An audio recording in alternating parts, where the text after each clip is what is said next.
Good morning, good afternoon, and good evening, everyone. My name is Timothy Parent. My pronouns are he, she, they, and I am the co-founder of HACE and previously served as its communications director. I'm opening this event from the occupied territory of the Duwamish, also known as Seattle. I want to acknowledge the unceded land that I'm currently occupying in order to help decolonize our gathering spaces, recognize Indigenous stewardship of the land, air, and water we claim as our own, and to combat the invisibility and erasure of Indigenous peoples. I invite you all to find out whose land you're occupying by visiting native-land.ca and to incorporate a land acknowledgement whenever you're introducing yourself, especially to a group. Additionally, we must acknowledge that the United States as we know it was built at the often fatal expense of forcefully enslaved Black people. Much of what we know of this country today, including its culture, economic growth, and development throughout history, have been made possible by the labor of enslaved Africans and their descendants who suffered the horrors of transatlantic trafficking, chattel slavery, and later on, dehumanization through segregation and Jim Crow laws. We are indebted to their labor and their unwilling sacrifice, and we must acknowledge the tremors of that violence throughout generations and the resulting impacts that can still be felt and witnessed today. I want to personally thank Trevor Thompson for spearheading HACE's Environmental Justice Affinity Group and Programming, and for sharing this practice of labor acknowledgements with me to incorporate with my land acknowledgements. I also wanted to thank Dr. TJ Stewart for allowing us all to use his framework for a labor acknowledgement, so please feel free to use this template of land and labor acknowledgements in the future. I'll be sharing it now in the chat, and thank you for being a part of HACE.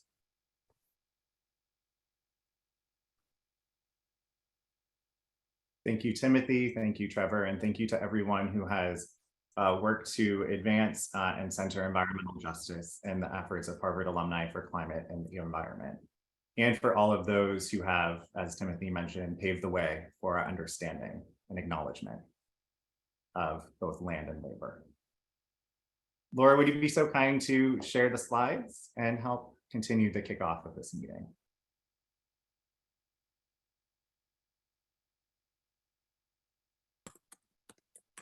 And to any of those who may have joined during our introduction, please feel free to continue to introduce yourself over the chat. You can also find some other classmates or alumni as you continue to see who has joined us for our first annual general meeting today. Wonderful. Thank you, Laura.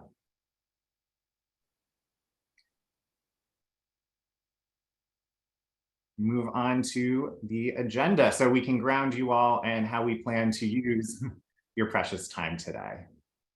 So our meeting today is threefold. We'd like to share some updates from our past, which is what's going to guide our first session.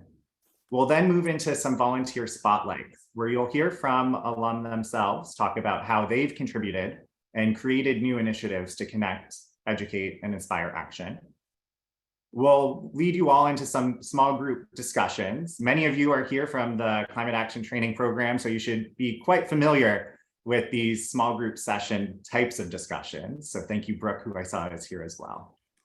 At 2 o'clock, we'll be joined by Vice Provost Jim Stock, who will provide some remarks about his vision for the new Salata Institute for Climate Sustainability and answer some of your questions. And then we'll go ahead and take that vision and hear what we've had to chart our path forward in accelerating Harvard's impact, again, in small group conversations.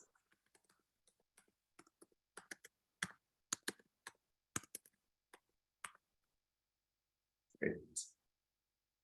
And to ground us, just to remind ourselves, for any of you who may have joined recently, I know we were just emailing with a few of you who may have signed up just this past week, and some of you started at our founding.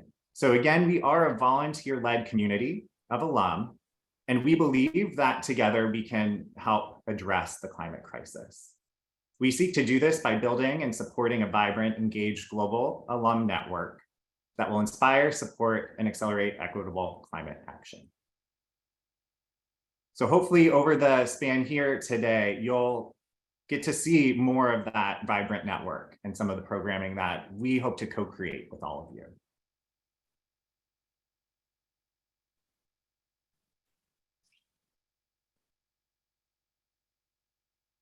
And I'm now going to turn it over to our Community Development Co-Director, Naz, to talk about who some of you all are.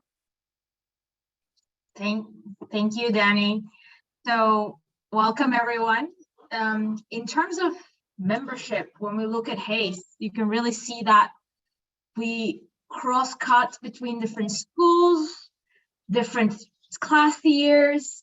So we are a very rare special interest group among HAA's sub communities that has a cross-school, cross-years, ages community. We do have some dominance of college alumni, but Kennedy School, Extension School, Business School, and Design School have definitely a lot of alumni being among us as well. We do see we have a quite recent alumni membership that's dominating, but we also see a lot of, I would say, very active members that are from early decades as well that are participating. If we can to the next slide. And the other very interesting feature of our member community is that we are also a very global community. Yes, we do have a big portion of our members from North America, but across we cover almost every continent in terms of presence. So of course, I would point out that this makes it very challenging at times to cater to everyone's time zones. But we're definitely trying to make sure that we have accessible activities for everyone. And we do have a group of cities where a big portion of our members reside in. So if you're among these cities, we try to make sure that we enable you to communicate and engage as well in person as well. So that's it from me in terms of our extensive cross ages, cross schools, cross geographies membership scope. Yeah, and while it might have been a mistake to enable sound as everyone joins the meeting, hopefully this is just another reminder of that vibrant community as people continue to join you in the shared space that we're creating today. So sorry about that sound. I did turn off the notification, but I'm not sure if it's actually gonna change in the meeting itself. Naz, thank you again. You've done an incredible job helping to mobilize people across the world, and you all as HACE members have done that as well. Part of our success in growing community has been through your word of mouth. In fact, HACE member-to-member engagement has been one of our leading methods for recruiting new members to join this growing community. So we're going to spotlight just some individuals of the management committee so you can see who's been working behind the scenes in these next few slides. Laura, would you like to go ahead and introduce yourself? Hi, everybody. I am Laura Parkin. I'm here zooming in from Manhattan, which is the occupied territory of the Lenape. And I was class of '86 at the college and went back and I'm class of 13 from the Kennedy School.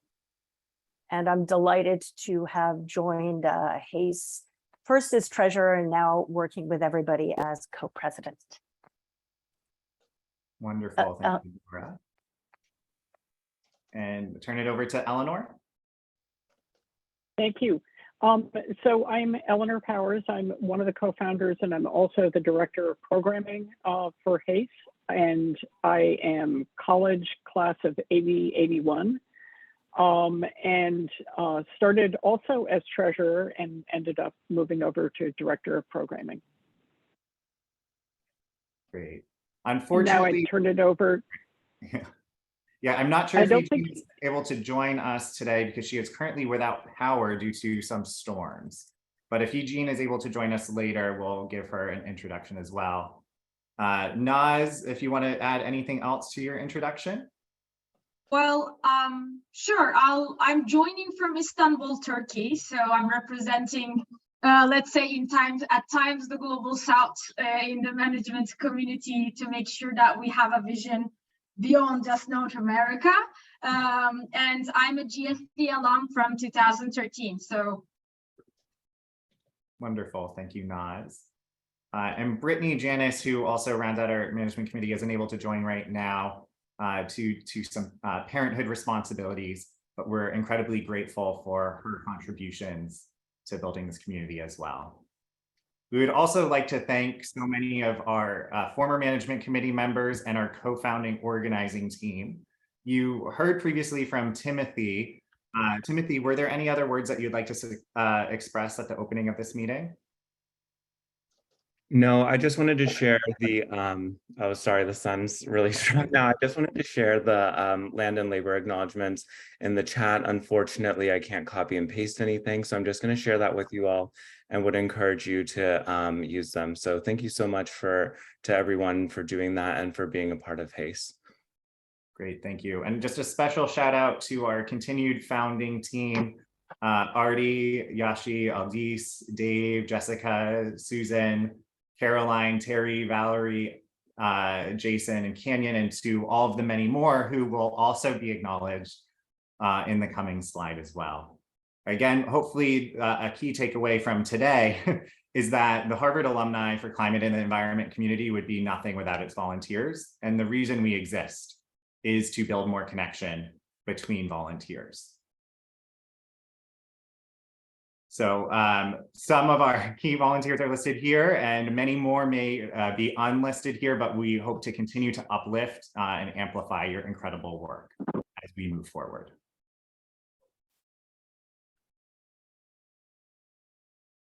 So I'm going to talk a little bit about our programming. So as we saw, the goal of HACE is to build and support a vibrant and engaged global alumni network that will inspire, support, and accelerate equitable climate action.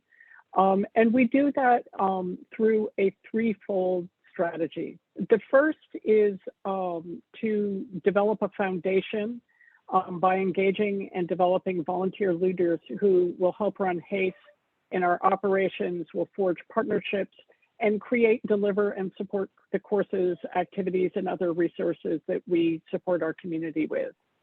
The second is to leverage HACE's unique university-wide position as the only alumni organization that goes across the entire university that's focused exclusively on climate and the environment. And this is a community of 300,000 to 400,000 people who are in positions of, where they can influence and have an impact as individuals and through the organizations that they work in on climate and climate action.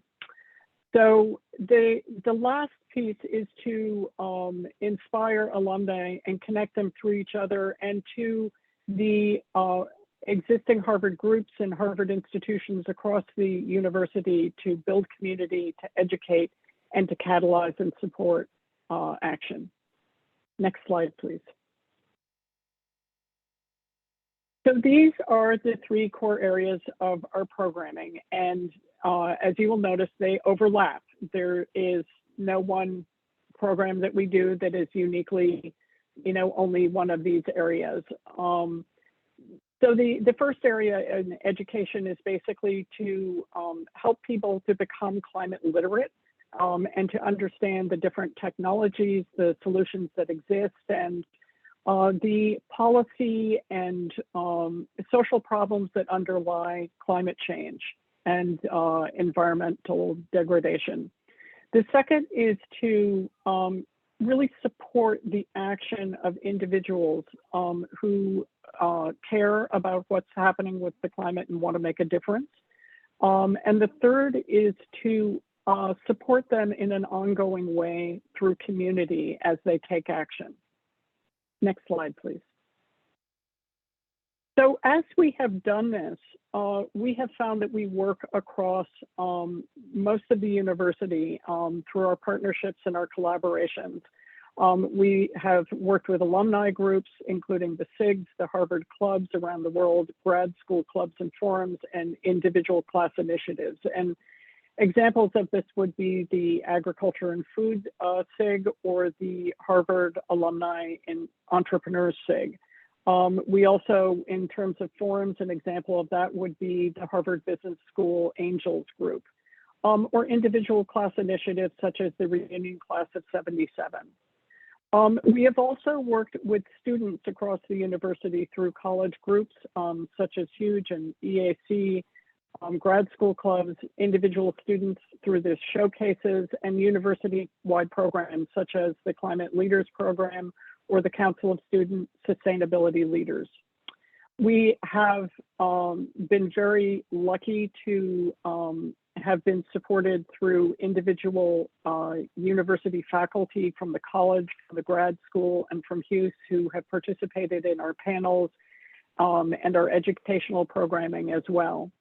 And we've also worked and partnered with a number of different organizations across the graduate school landscape, as well as the institutes, including the iLab, the Harvard Business School Business and Environment Initiative, CPIC at the Kennedy School, and many of the research institutes as well, such as Belfour, Ash Center, and the Institute of Politics. And we've also been incredibly blessed with a lot of support from Harvard Alumni Association for the Office for Sustainability and the graduate school alumni programs across the university. Next slide, please. So this is an example of the depth and the breadth of our programming here. And it is by no means exhaustive. But these are the types of activities that we currently have, as well as the current volunteer leaders.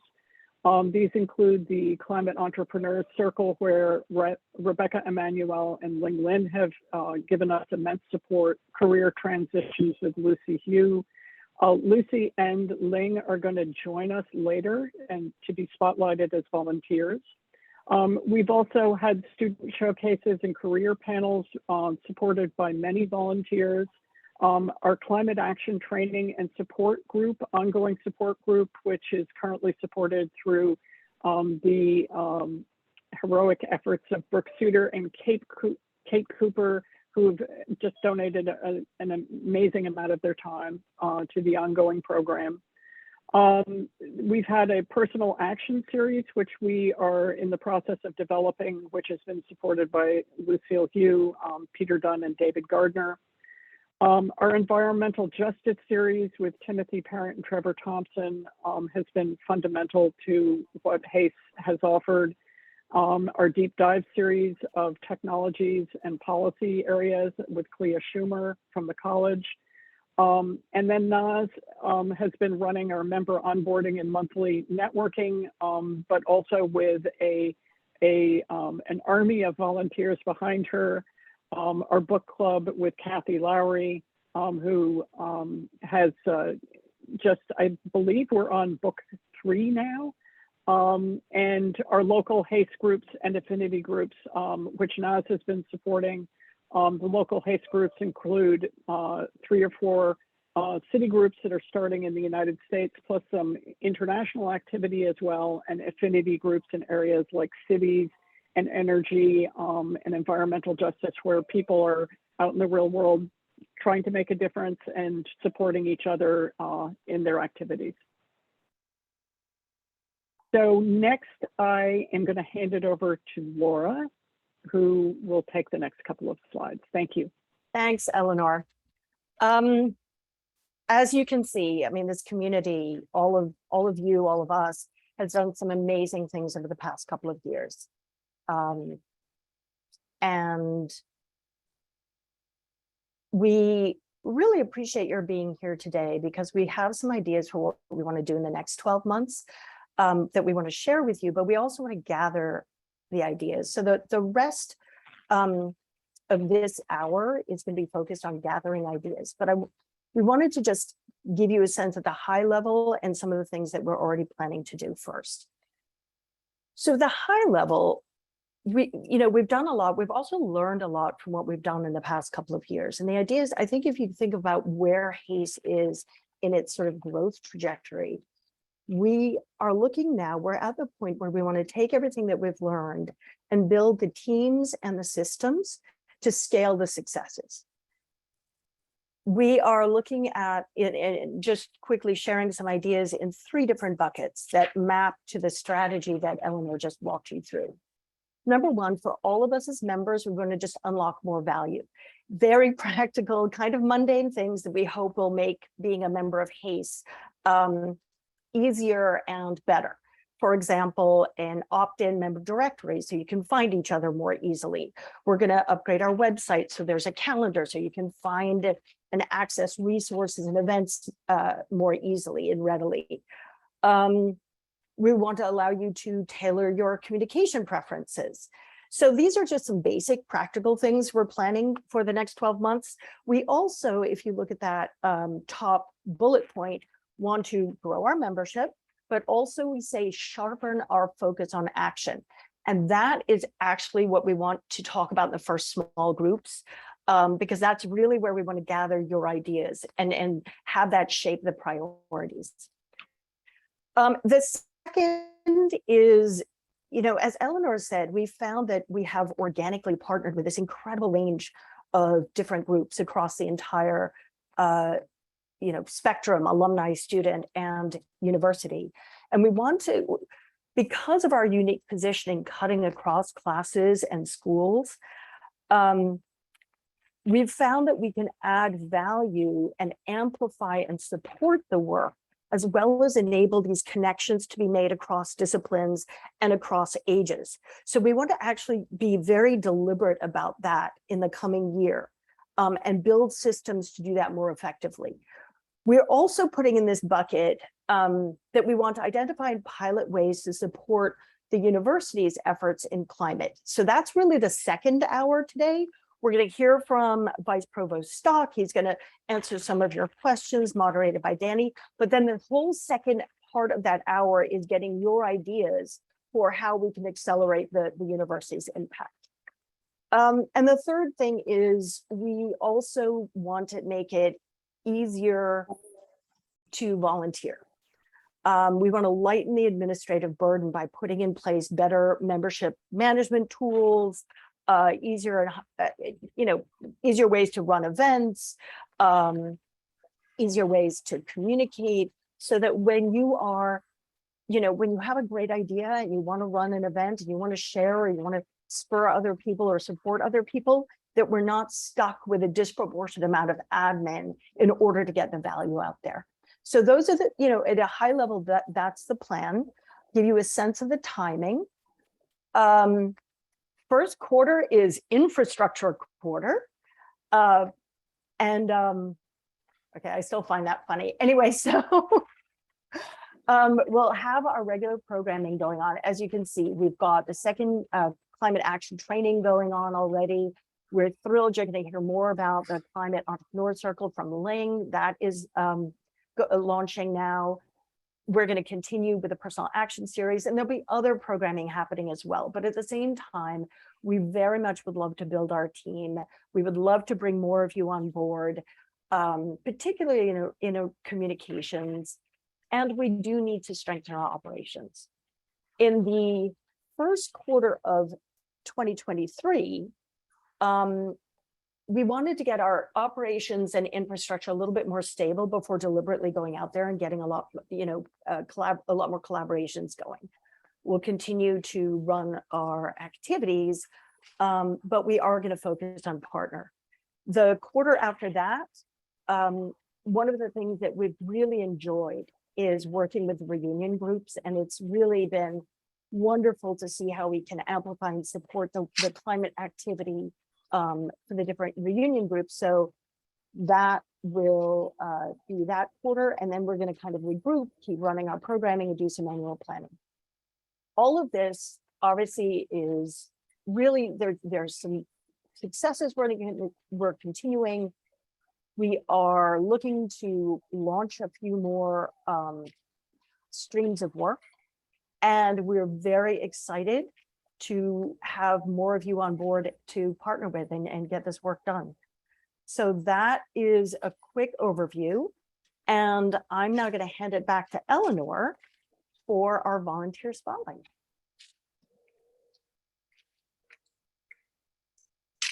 Thank you. So now it's my pleasure to introduce two of our HACE volunteers who are going to tell you about their inspiration to volunteer and create programs with HACE. The first of these is Ling Lin, and the second is Lucille Hugh. I'm going to do both of the introductions now, and they'll come one after the other. As a volunteer, Ling has been a core team member developing and running the Climate Entrepreneurs Circle, HACE's joint initiative with iLab and the Business and Environment Initiative at the Harvard Business School. Ling is a graduate of the college with a degree in environmental science and public policy and a former president of the Harvard Club of Seattle. She's currently at Meta, where she's building a new climate and energy product. And Lucy is the driving force behind the Career Transitions Programming arc at HACE. She's currently with the Conscious Wealth Management Group at Morgan Stanley, and she started the Career Transition Series to help others break into climate-related work after her experience doing that. Lucy is a graduate of the college and has a degree in economics and English. So I'm going to hand it over to Ling. Thank you. For the wonderful introductions, Eleanor. Hi, everyone. I'm Ling. I'm calling in from San Francisco. I first got involved in HACE when I actually saw a LinkedIn post from Danny. We took some classes together at the college. And for me at that time, I wasn't working primarily in climate yet. I was a product manager at Google, but this was always something that I wanted to do with my career. When I graduated in 2012, climate, it wasn't a space that I'd gone into directly, and I was still trying to figure out which areas that I wanted to really lean in on. And this was one way for me to fulfill my personal interests and career aspirations. So I got involved about 2 years ago. We're now entering our third cohort with the Climate Circle, which is really exciting. And through it, I've learned a lot. I managed to have a very big career pivot. Actually, the first cohort, I ended up joining one of the startups, and we went through a process of fundraising, and that's how I eventually meandered my way into working in energy over at Meta. So a bit more about the Climate Circle and some of the other ventures that have come out of it. So we have a quite diverse group. There have been 44 ventures over the two cohorts. The ventures, they come from all over the world. So it's an international type of cohort. It's also open to alumni, so not just undergrads. It's the first time that the iLab has opened up its resources to alumni and all Harvard affiliates. And a few examples of just the variety of startups and companies that the Climate Circle has incubated. Earth Warriors, they provide climate education curriculum to 3 to 11-year-olds. It's recognized by UNESCO and is taught in 12 countries. Then on the other hand, you have companies like Sagewell, which provides utility smart meter data. And in September, 98% of their participating EVs were successfully charged outside of peak consumption hours, which is really important for enabling more renewable energy and grid stability. And then we also have companies like Quino, which was a spin out of technology from Harvard Seas, and they finished closing their seed round, And they were also awarded nearly $5 million from the Department of Energy for their scaling up of their energy storage solution. So really exciting group of startups and companies. We just launched actually on November 1st, applications for a third cohort. And right now we have some folks who will be helping review the applications, volunteers, and we're looking for more as well. So I'll ping my email address into the chat for anyone who wants to help review applications and support this initiative. Thanks all.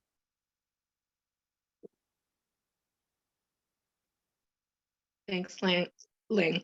Now we're going to be joined by Lucy.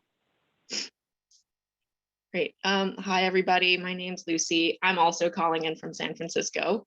And I work on the career transitions programming for HACE. I first heard about HACE, I think, through one of the Harvard alumni email lists and joined a call. And it seemed like it was a group of like-minded alumni getting together and trying to do something about climate, which was something that really resonated with me.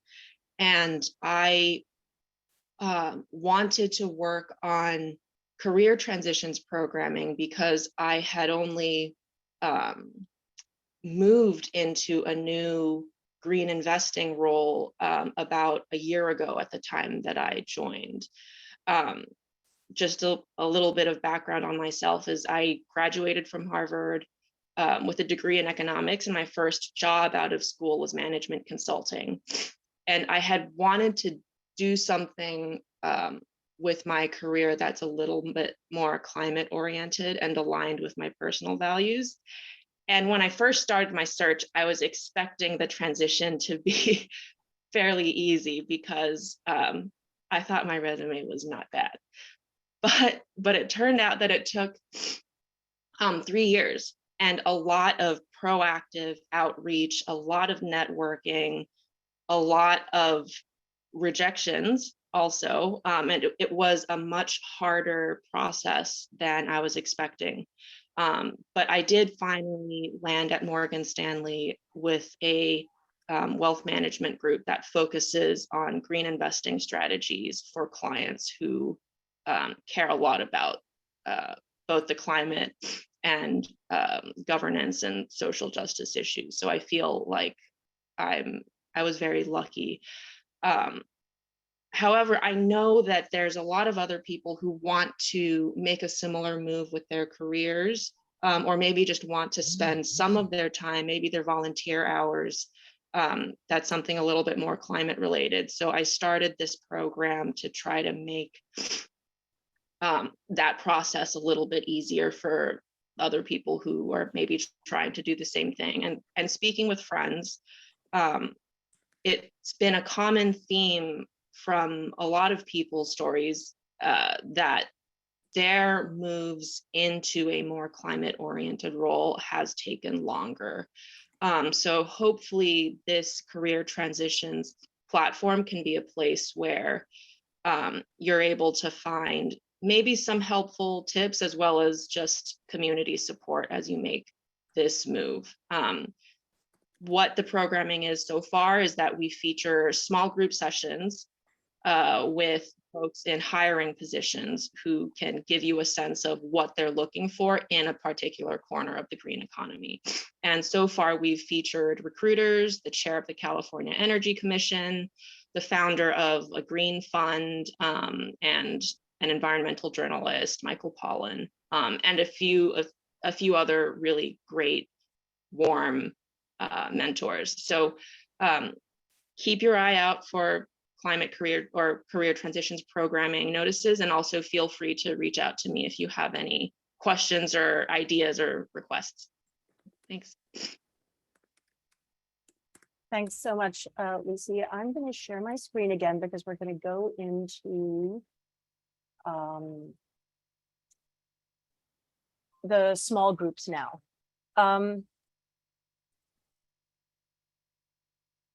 Okay, so We are running a little bit behind time, but don't worry because the entire second half of next hour is more small group conversation. So we will have hopefully plenty of time to be able to brainstorm with each other and gather ideas. For this first group, we want to hear from you what we as a community could do to help you individually or you with another group accelerate your work to mitigate the climate crisis. So basically, what can we help to accelerate your action? There's a little caveat here, like it should be executable without massive changes to haste and, you know, we raise a ton of money because that would be great, but, and maybe you have an answer for that, but perhaps just something a little bit more down the middle. What we're going to ask you to do when you go into your small groups, it's going to be a little less than 20 minutes. Please take a minute just to write down some ideas, share, come up with a couple of ideas you'd like to share with the group, and we'll have as many of you present as we have time for. But please find somebody or actually anybody with the ideas, put them in the chat because that'll be when you come back to the main room, because that'll be captured on the recording and we'll be able to synthesize this and share it after the meeting. Okay. All right. So I would ask you maybe take a photograph, use your phone, take a photograph of that question. And also maybe Danny, somebody can cut and paste and drop that in the chat. Be super helpful. Yes, we'll add it to the chat as well. Don't worry. Great. Thank you. And then with that, we are going to automatically push you into breakout rooms now. All right. And it's going to be about 4 or 5 people per room. Okay. Ready, set, go.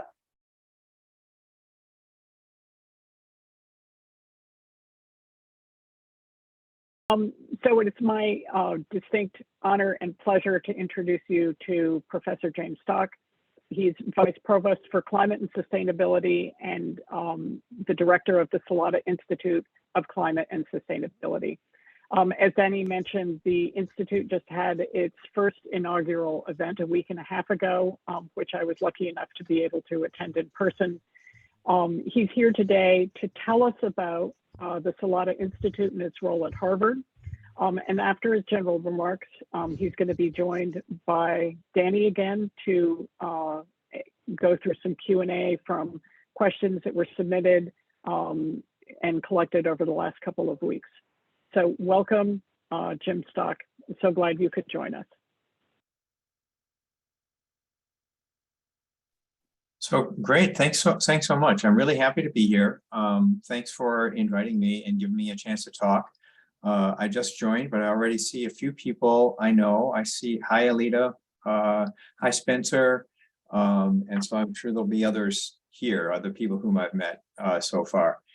So, although I know Alita from before she was an alum. So, okay. So let me say just a couple of words about myself and then a little bit about the Salata Institute and about what we're up to, and then we'll have Q&A. I actually don't want to talk for too long. I'm going to try to keep this to at most 10 minutes so that we have plenty of time for Q&A. So just a little bit about me. I guess the phrase is my climate journey, so I'll share that. I've been working as sort of a tertiary interest on sort of the statistics and econometrics of climate data since the 1990s. I had the opportunity to go down and serve on the Council of Economic Advisors for President Obama as of course a macroeconomist and econometrician. Since they were very busy and active in the energy climate space, I had that portfolio, and that was really great. And since then, we were able to do a lot of stuff, work on the Clean Power Plan and other initiatives. And since then, I've been working on climate, energy policy issues back at Harvard. So I've been in this saddle here for a little over a year, and over the course, I'll tell you a few of the things that we've done over the course of the year, but I think the major event is the one we just had, which is kicking off the Salata Institute for Climate Sustainability. So before I talk about that, let me just give you a little bit of an overview or a framework for understanding how the architecture works or the administrative apparatus works at Harvard. It's useful to decide. Okay. Yeah, I'll run it like later today or tomorrow. It's useful to divide the activities at Harvard in climate sustainability into two pieces. One is what's going on campus. So reducing electricity use, reducing heating demands. We're in the process of converting over the bus fleet and to electric buses. We'll be doing that with the service vehicle fleet and that sort of stuff. So greening the campus or reducing the carbon footprint of the campus. That actually has been in train for a long time. There's a professional office, the Office for Sustainability. There's a faculty committee, the President's Committee on Sustainability. They advise the professional office. I'm not involved with that. So that's what's going on the ground on campus. And that is actually all working really well. I have some awareness of what's going on and I'm briefed on that, but that's not my main purview. My main purview is on the academic side. So the academic side means research, faculty research and student research, teaching, public engagement, and faculty development and hiring. So I report into the provost. I'm a vice provost for climate sustainability, and that basically has to do with the academic side of the mission.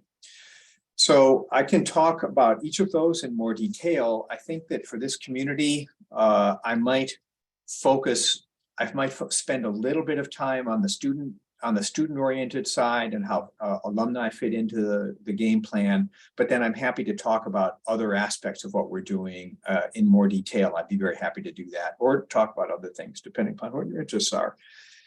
So let me say a few words on the student-oriented side of things, student-facing side. So when I say student-facing, that certainly includes curriculum, but it's more than that. It includes co-curriculum or extracurricular activities, includes job placement, internships, that sort of thing. So on the curricular aspects, last spring we set up a committee on climate education, and that committee was a great big thing. It had folks from all of the different schools, had 30 people on it, which is quite cumbersome. And the purpose of this was essentially to get the ball rolling in all of the different schools on, first of all, understanding where they are in climate education, but then second of all, trying to set out a vision for where we should be in climate education over the coming years. So where are we now? Where do we want to go?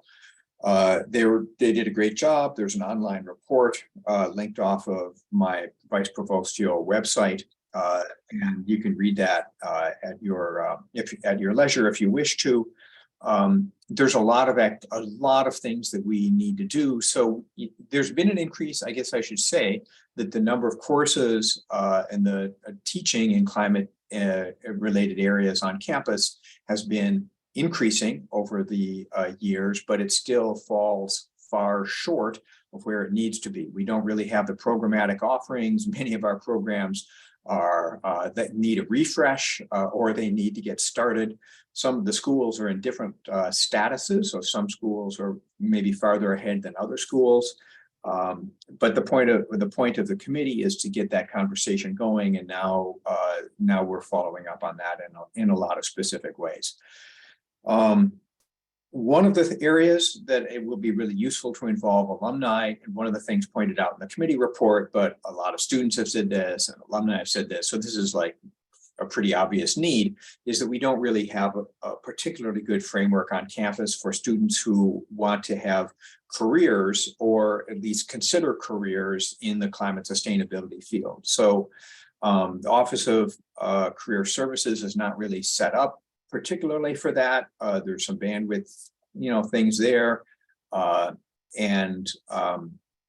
That seems like something where there's a considerable student demand for internships, demand for mentoring, demand for job opportunities. So that's something that we're working on now. We started that I think in some areas of that would be really useful to have alumni help. For example, in the mentorship, internship, and if you're in a company that has a position to hire, we would love to be able to make those connections too. So that's something that we'd like to do, something that we've actually started, something that we'll need to coordinate with the appropriate alumni leadership so we can figure out how to make this all work. So that's kind of I don't know, sort of an administrative task. It's something that we're working on, and we're hoping to move this forward fairly quickly. Let's see.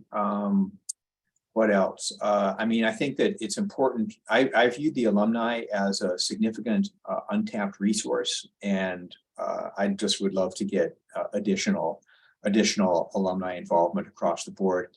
We're also, haven't really spoken about the research side or the public engagement side.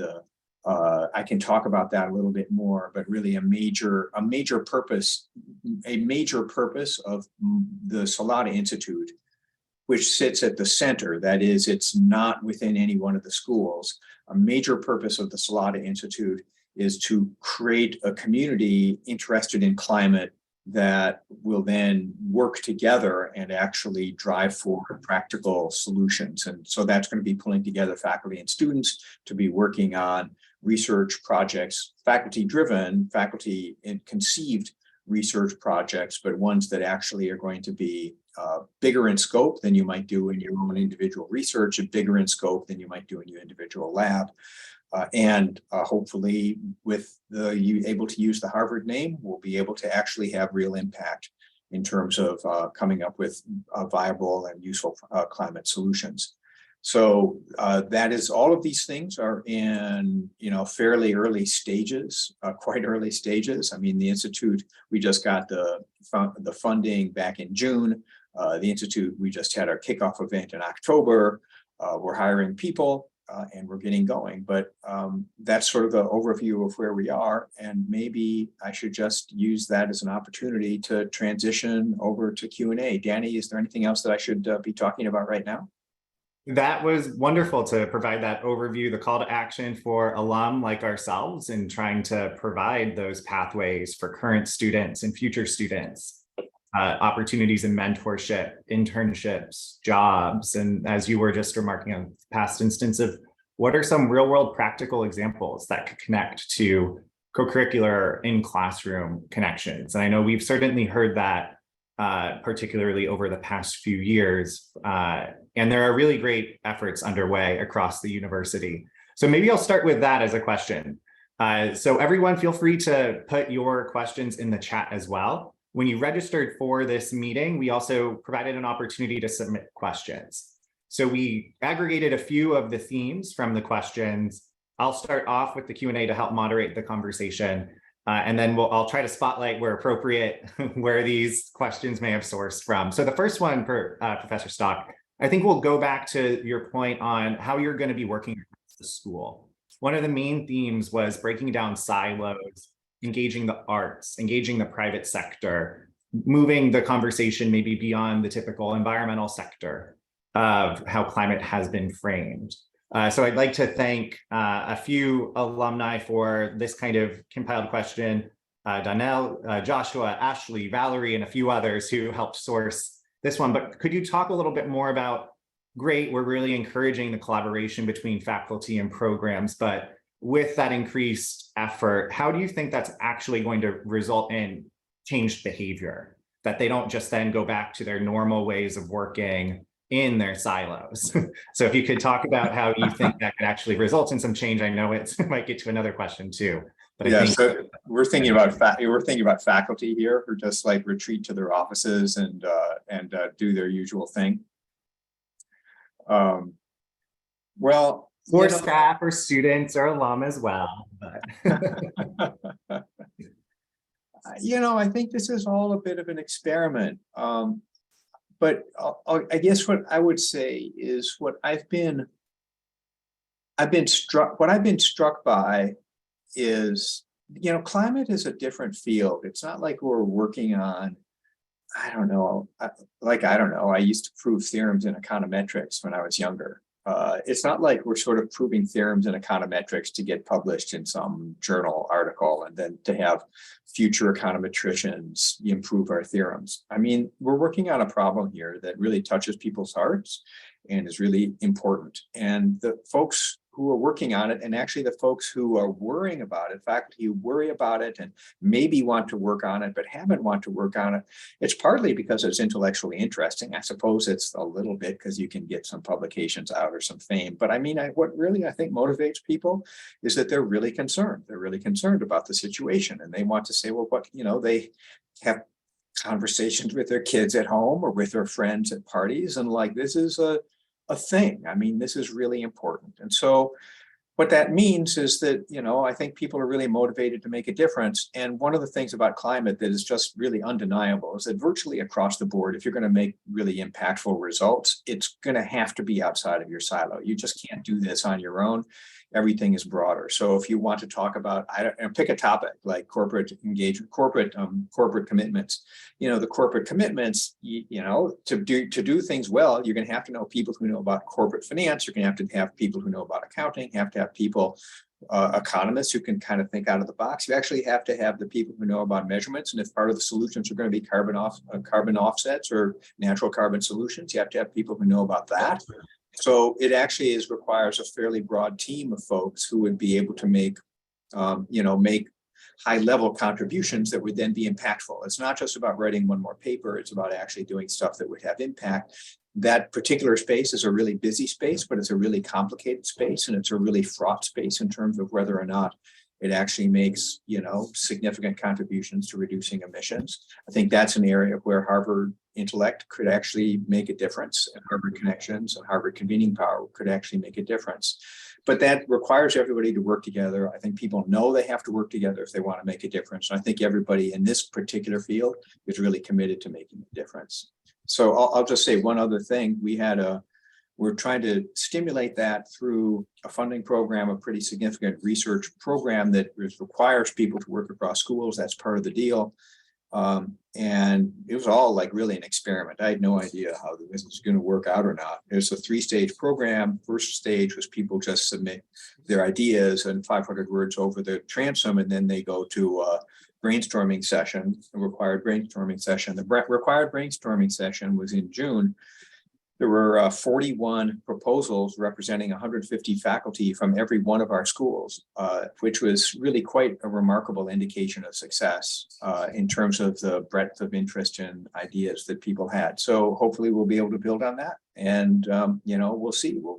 We have physical space now. We're building out our physical space. We'll be able to get people working together, and, you know, we're going to just push forward. Well, thanks for talking about that. And Professor Stock, feel free to scan the chat as well if there's anything that you want to respond to in the meantime. But I'll tee up the next question, and it comes from Terry, Patricia, Fred, Rob, Soma, a few. They were thinking more about kind of your vision for success. I know that we were just talking about breaking down silos, getting more real world application, helping to provide more pathways for students into jobs and internships, real world skills. I think there was also a component of urgency of what are those short term opportunities for success as you work on the longer term change? And then also, how does this look like on Harvard's campus for success versus in the greater Boston area and then globally? So that's a multi-tiered question, but choose your own adventure response. So yeah, so let me just say the Harvard on-campus stuff, I'm aware of that, but I'm not. That's actually not my purview. So that's the purview.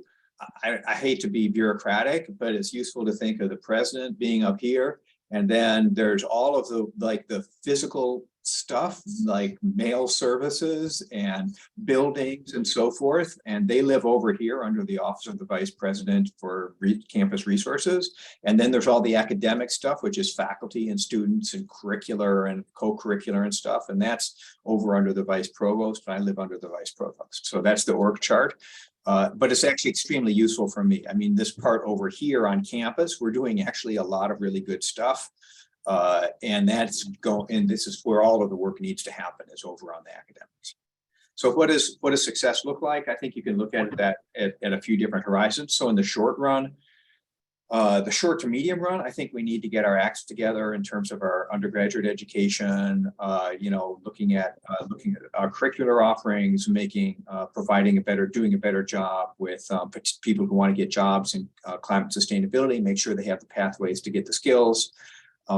So we can get that started. Getting that all worked out is going to take a few years, but getting that started, that's something we do now. And I think that we would like to see, a high level thing would be, say, 5 years from now or 6 years from now. Stanford's going to have a really good undergraduate program in climate sustainability and a master's, probably an undergraduate degree in climate sustainability. Columbia has one right now. We'd like people who are thinking about going to Stanford or Columbia and want to be committed, want to have a career in climate sustainability, to say, yeah, but Harvard's got, at least as good a program or better. So we don't right now. We should, we need to. That's one measure of success. It's a little bit murky, but I think it's one of these things you can clarify that. I think on the external side, there's other sort of a more quantifiable measure of success. We need to hire more faculty and we need to pull more faculty in. So as I mentioned, there are a lot of faculty who kind of really worry about this. They have a lot of skills to bring to the table, whether it's through arts and humanities or my friends in the economics department who actually really worry about this, but don't know quite how they should contribute to School of Public Health and so forth. So pulling more of those people in. So that's sort of a numerical measure. How many people are actually working on that? And I think we can easily see a doubling of the number of people who are working in one way or another if we make the appropriate inclusive community. Another measure of success, and actually to me, this is one of the one that really matters the most. Ultimately, the reason that we're in this game is because we're not on the right path right now. We have made a lot of progress since pre-Paris, that's for sure. But we are not on the right path right now. We still are on a 2.5 degree path, and that's if we actually get our act together and actually implement those promises. 2.5 degree path is not the path that we want to be on. So we got a ton more work in terms of doing, getting to work on the decarbonization agenda, getting to work on the resilience agenda, if you will. So I would like to see real concrete places that at a high level, Harvard is actually really making a difference in terms of moving forward the decarbonization agenda, moving forward the resilience agenda, and moving forward the associated like health and impact agendas. Not just writing papers, but actually how can we, in the end, really say, yeah, Harvard really contributed to a real solution here in a meaningful way. And I think that's something that we need to be, if we're going to do that, that's something where I really need to exploit the Harvard convening power, the Harvard reputation, and to make progress in this area in a way that is commensurate with our responsibilities and our capacity. Great, thank you. And I'm just going to elevate a few of the questions, the themes from the chat, because I think this also goes into potentially some of the questions submitted around the themes of challenges. So there's still some more interest in talking to the role of arts and humanities, thinking about the behavioral components of the research and education agendas. Alita's question about the tension between mainstreaming versus siloing in terms of education, as well as how does that get integrated versus just adding another climate course, but then not everyone having that in a general education. And then just a wider question of what are some of the challenges you foresee, and to tee up what the last question will be of like ways for alumni to help advance the work as well. So then being able to respond to the challenges into that. Yeah, okay, so on Alita's question, so, I think this is great that, so this Committee on Climate Education, I think that, so this is getting a little bit into the internal Harvard admin, which is probably going to be more, resonant to some of the younger people on this call, the more recent grads. so within the Gen Ed program, that's actually pretty clunky in terms of using that as the vehicle. So I think what the strategy that's come out of this we're working on implementing is making sure that we have materials that are relevant on climate for all the courses. So right now, just as an example, this is not enough, but it's a nice example, which is that EC10 has a week on climate policy. Now, it needs to have more than a week. Maybe it'll have a couple of weeks or something like that. But I think if you can integrate this across all the different courses, I think that's going to be a more likely way that we're going to be able to actually get this to happen in finite time. And also, I think it's maybe a more fluid way and a more flexible way so that people who are interested in their particular field will be able to, study it in more detail. We also need to have more of what, the junior level courses, sophomore, junior level courses. So again, I'll just go back to my department, economics. We have one course, which is a really good course in environment, but we really need to have more than that, and junior seminars and that and so forth. And I'm just using my department just because I happen to know what the curricular offerings are, but I think the statement is true in many, many departments. And then I think what we need to have also, those are all kind of slightly siloed answers, but I think what we need to have also is we need to have let's say a more robust concentration structure that allows different types of courses into it. But I think that's sort of a work in progress. And that's something that, we're talking with FAS about at the moment. So that's a bit of an answer to Alita's question. I think I'm going to pull one of the questions here, Charlotte, which seems to have some +1s, pull it out of the chat, which is, how's climate change being discussed in the search for a new university president? And that actually dovetails with what can the alumni do. The alumni can make sure that the search committee and the corporation know that this is a priority. So I have certainly told them that this is a priority. And I actually believe that from the corporation's perspective, it's a priority, but there's lots of priorities. And how do you get one priority ahead of the other? It's by people shouting. So, I think I probably shouldn't be saying that since I'm in the administration, but I think that can be, there's nothing wrong with climate activism within Harvard.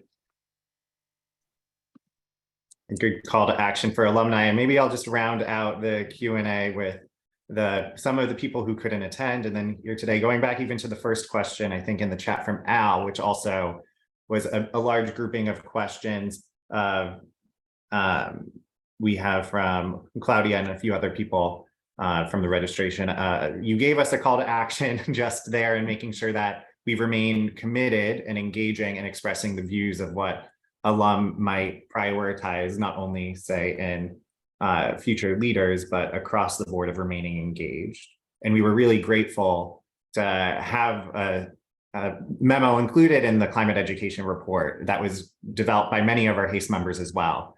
So we see this as a platform to continue engagement.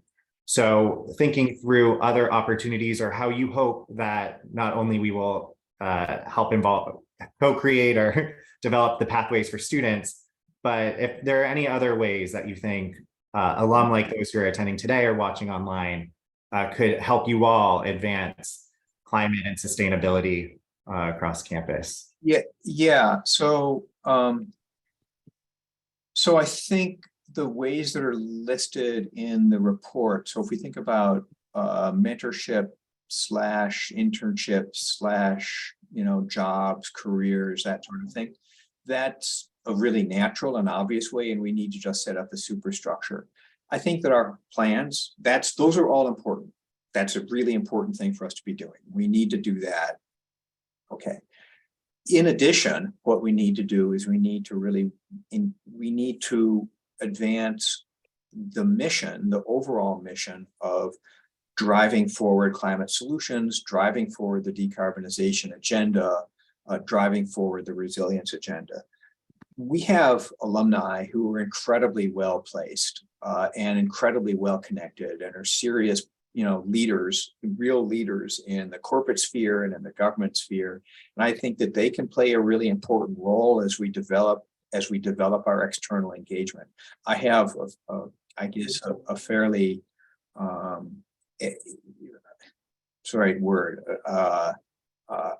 fairly a fairly fairly strong view about making sure that we have constructive engagement with the real world. Sorry. Fairly strong view about making sure that we have constructive engagement with the real world.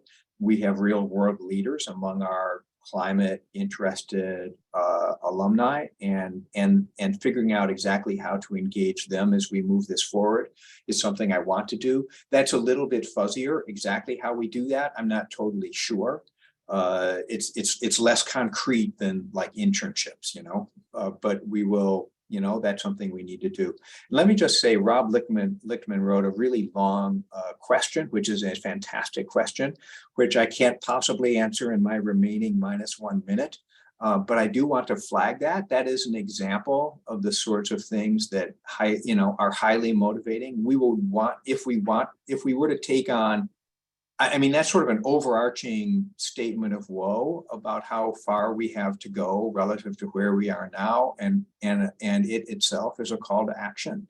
And then I think that basically pulling out specific sub items on that list that we can work on, or the implicit list that we can work on and we can make a contribution to, is what my objective is. Wonderful. And I know that concludes the time we have for Q&A with you right now, but I'd like to keep the door open, our virtual door or physical door, for our alumni communities, not only for HACE, but I know all of the other SIGs who hope to collaborate with Climate and the Environment, the clubs, and all the other alumni driven efforts out there. So we're really grateful for you for sharing your vision for the Institute with us, for your work on climate and sustainability, and also to all of the alum on the call and are watching for the continued engagement, as we also have a responsibility in advancing Harvard's climate and sustainability research and education agendas as well. So thank you. And there was a suggestion, if you don't mind, I know this is being recorded, but we might try to do a few screenshot photos while we have us. It is our inaugural annual meeting, so we're still trying to figure out our rituals and traditions, but it is still quite unique that Harvard Alumni for Climate and the Environment launched during April of 2020, and we're coming together after quite a challenging past 2.5 years that you all and society has endured. So we'll go ahead and see if any of you are on video. We'll snap some smiling photos. Again, if you prefer not to, that's okay too. I'll take 2. So on the count of 3, we'll take some screenshots. 1, 2, 3.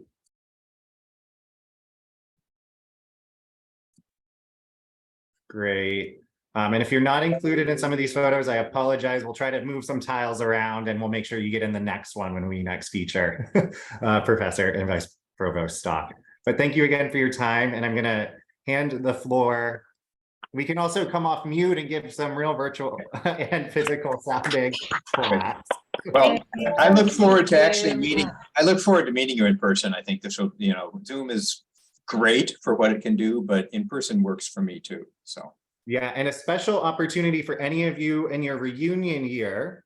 We're scheming what we potentially could do around Alumni Day and in June of this year or coming year. So just a placeholder for that idea. We'll see what that might look like. But thank you again. Thank you. Wonderful. So I'll turn it back over to Laura to continue the conversation. Oh, and I see that, is that a waving hand that we have up, or was that just a quick hello, or Kazuko, if you had a comment? You're on mute. Oh, okay. Maybe not. Okay, so I'll turn it over to you, Laura.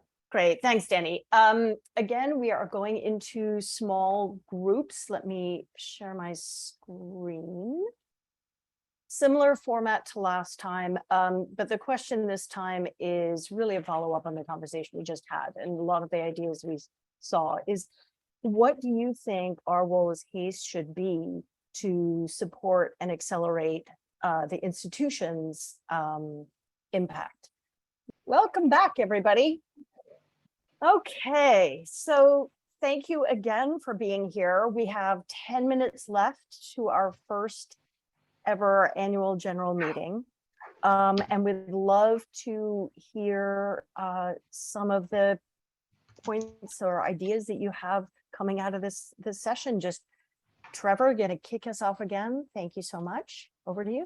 Sure, and I'll be quick. So a couple of things emerged in our group. One was cross-issue research and working with other major entities outside of Harvard, and not just research, but effective communications. So we can't just put out, you can't just put out research and hope that it has impact. So looking into effective communications, getting started at looking at how to incorporate climate across all fields at the institution. So to really focus on the interdisciplinary work and interdisciplinary charge for Harvard.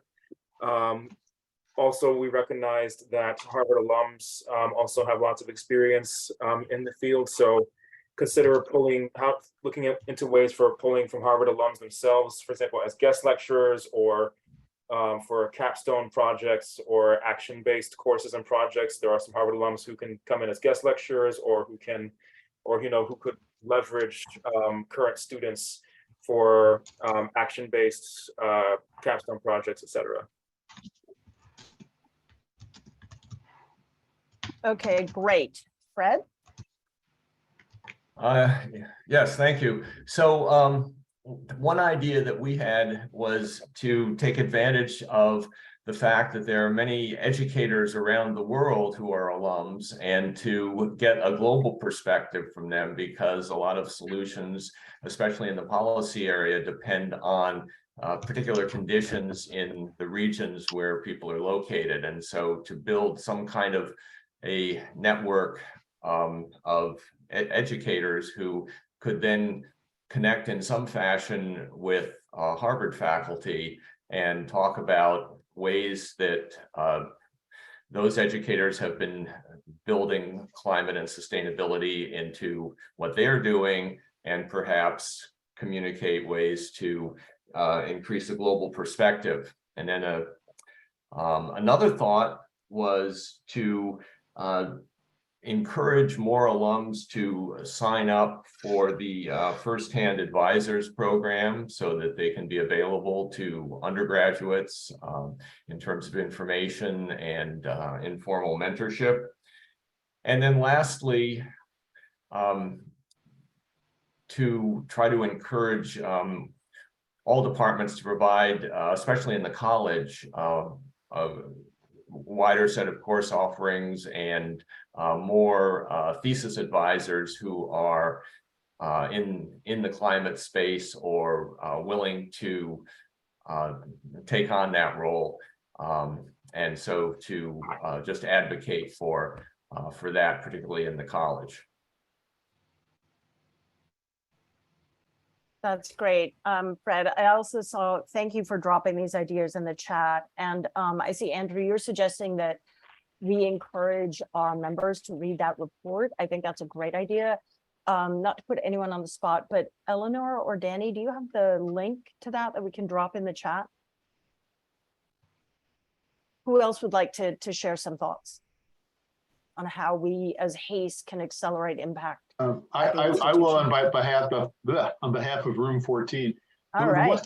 The one thing we focused on is,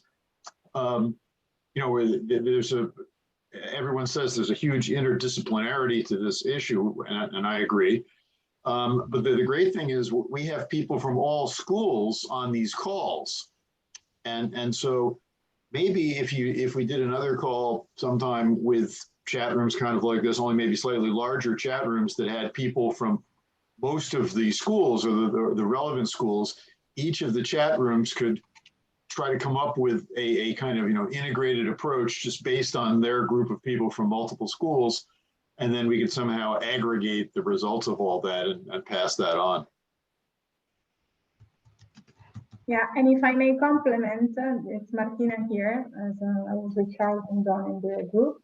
I think real examples from the real life, taken from both private sector, public sector, we could somehow give the talk to the students, would also help them understand that there are many things that can be done also with minimal effort and in everyday life, essentially. And also the everyday life examples of people in the real world integrating multiple disciplines.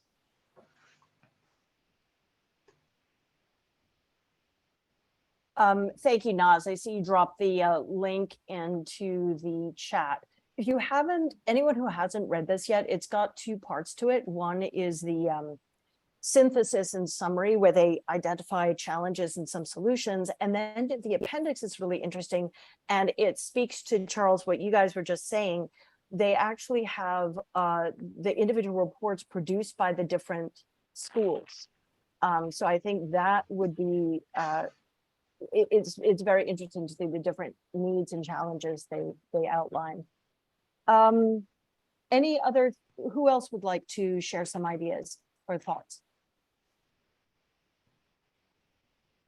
You know, one thing we were really hearing, and I think we saw it in the report repeatedly, and we just heard from Stock, is that the undergraduates are really looking for opportunities in the real world, right? So I love these ideas of going and lecturing and providing examples on campus. But I think what we also heard is that students want opportunities off campus, internships, mentorships, career path. So, you know, that's something that they're obviously prioritizing. Did it come up in any of your groups as something that makes sense as a priority for your group, or did you have ideas on how to execute? One slightly disturbing thing they I think that Stock said at one point is that the Office of Career Services sort of didn't know how to deal with this issue. Well, sure, maybe we should have some kind of advisory committee to the Office of Career Services to help them, because they only have so much capacity, and to learn a whole large sector like this, you know, quickly, probably is beyond their, you know, reasonable capacity of anyone who would be running the Office of Career Services. So yeah, no, that's a really important point, a great idea. The other, can I make a point about, I've seen a lot of the student projects that have been out in the field, and I think the core problem is that faculty send them out with predefined ways of understanding the world, and then they do projects that are not connecting very well with how the local communities are experiencing things or what their actual real needs are. And so much of this comes back to having alumni help the faculty listen more to, you know, are you looking at this right? Or do you really understand what's going on out here? Because you can just get more internships or more studio projects where they're irrelevant because they're defined to do certain kinds of work that are not all that helpful. So it's that interaction of really getting Harvard to listen more to what's going on out in the field, where so many alumni are actually working. Yeah, I think we have a useful function to play in sort of integrating and boiling it down, because I think you begin to run into a Harvard, for all of its $40 billion endowment, is nonetheless still a nonprofit and is limited that way. And so the more we can kind of help them by funneling things down to a bite-sized piece to give them, the more we can help them, I think. yeah, Danelle, you have your hand up. Yeah, I was just thinking if we can like galvanize around like the commonalities that exist, like, and I've seen this coming up in chat. So in the corporate realm, corporate America has been like driving like the ESG reports and kind of confusing the narratives between sustainability and climate, et cetera. But there is like, we have two goals that the world is not doing well at with the Paris Agreement and the SDG all having 2030. And if there's a way to streamline and focus the attention so that way there's tangible things that we can focus on. Otherwise, if everyone's coming up with their own series of acronyms and projects and internships for this project, we're all collectively failing on these 2030 goals. It's almost like we have to come up with an organization that can handle this type of problem and you know, help convey that to Harvard. Well, I love this. Obviously, it's just the beginning of a conversation. Maybe what we can do is schedule other Zooms so that we can come together and keep pushing this forward. But right now, you've been amazing to be here for a full 2 hours on Zoom. Zooming like for this amount of time, is above and beyond, but it's really exciting to get everyone together. We have one last item of business. Eleanor, I'm going to hand it over to you.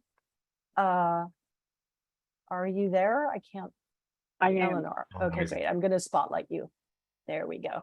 Great. And I'm going Thank to you. share the last of screen. Hold on, I just need to do this. But go ahead and while I'm fiddling around, it's over to you. I believe that one of the things that we have is a poll to take a look at how you would like to be involved. Is that something that all of you, if you can just take a moment and go through that right now, real time? I will launch the poll in 1 second, and we Laura, also I just put up launched this it, don't link. worry. Oh, you did? It's launched. Yep. So here, what we're talking about is we're looking at the things that make you feel passionate, that you would like to help HACE work on and develop. In a moment, we're going to come back to some more concrete functional areas that we'd also love your help in. So if you take a moment to do this, we can share the results with you real time. So I see 12 of you have done this, 13. It would be great if all 50 of you could.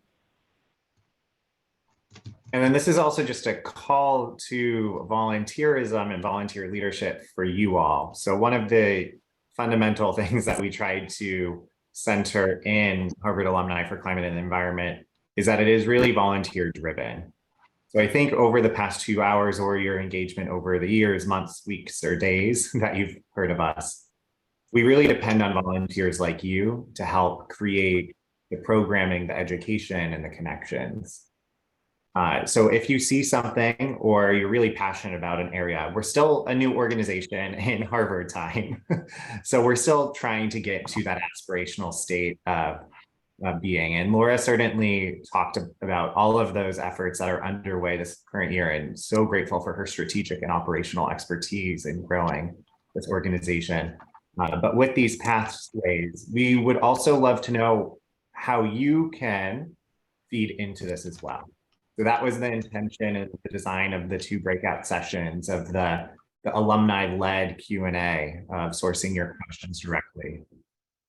So we hope to take this information and remain connected as we move forward there, as Eleanor highlighted, and Naz on the onboarding call engages, and on the monthly networking sessions that you might hear from people, just the emails in your class acts or class groups or your house groups or any other community-based orgs that you're involved with in clubs and things like that. And I also want to just talk about my perspective, which is that working with HACE has been just such an amazing experience of collaborating with like-minded people who, you know, just do whatever they can to push the ball forward. And you know, we don't meet together that often. There's some people that I've collaborated with in HACE for a couple of years that I've never met. But there are times when it almost feels like they're in the back of your head, sort of, you know, because you've gotten to know them so well through both their action and working together in Zoom meetings. And it's been really meaningfully rewarding for me personally. So I would hold that out to all of you. If you have room in your life for something like that, it's very worthwhile. Yeah, and I ended the poll, and I think you might be able to see, it looks like a lot of you were interested in connecting students and forging partnerships. And then we received some detailed areas. So we're really grateful for your feedback with this quick poll. But we'll also follow up with an email and more resources. Our next newsletter goes out tomorrow, for instance. So you'll hear more. Busy weekend. A busy, busy weekend. And if you're in the Cambridge, Boston area, we're actually having an in-person meetup this afternoon. So if any of you are trying to enjoy the outdoors at 7:30 Tavern in Central Square, we have an event at I believe 4:30 p.m. with Harvard alumni in food and agriculture, the HBS agriculture and food group, because the HBS climate conference is tomorrow. You can find more information on Eventbrite. I'll also drop the link there. We had a meetup in DC earlier this week. So it was nice meeting some volunteers in person as well. But maybe I can turn it back over to Eleanor, Laura, Naz, and any others to see if there are any other remarks. Great. I think we have one slide left. If Laura wants to share her screen. So in terms of the functional areas that we would love help with, you know, we're always looking for people to help us with onboarding. This is where once a quarter we get a group of 30 or 40 people together. We do it at 2 times a day to help integrate people from around the world.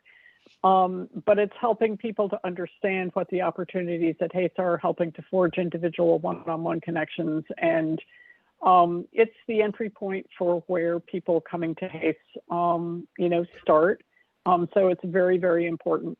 We also have a lot of interest from local HACE groups and from people who want to connect with like-minded people locally.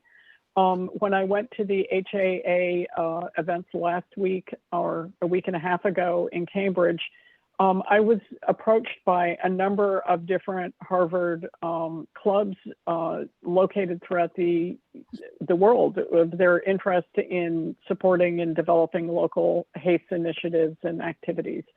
So if you're interested in helping us to support that, we would love help.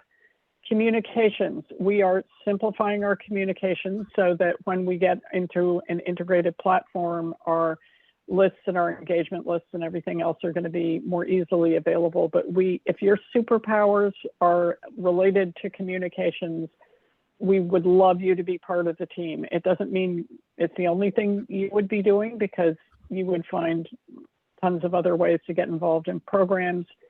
And then last but not least, we are relaunching our website, and I know there's at least one person on this call with whom I've spoken about participating in beautifying our website. And that's you, Danelle, if you're still on. Anybody else who would like to join us, we would love your help. And again, this is a core functional area that's going to be integral to our moving forward in our strategy. So please join us in any of these areas. If you would like to participate in any of these areas, please email us at hace.sig@gmail.com, and I will reach out to you, Danelle. Thank you.